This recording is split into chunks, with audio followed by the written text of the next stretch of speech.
If you want to learn how to solve physics problem for Jamb, you are in the right place. Let's answer this question number 53.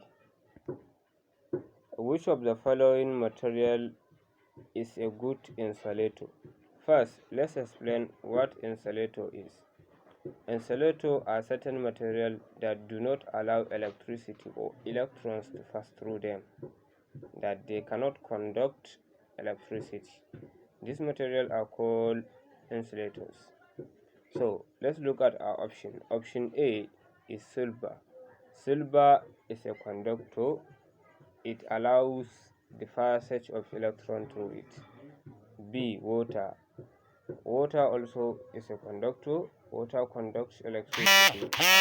Option C, rubber. So rubber is an insulator. It doesn't allow electricity to pass through it. While D, copper is a metal, and silver also is a metal. And metals, they are good conductors of heat and electricity. And water also is a good conductor of electricity. So the option that is an insulator is option C.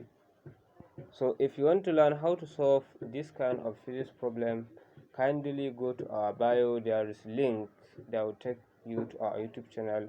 Go there and learn. We have solved so many physics problems. Subscribe to our channel, is free.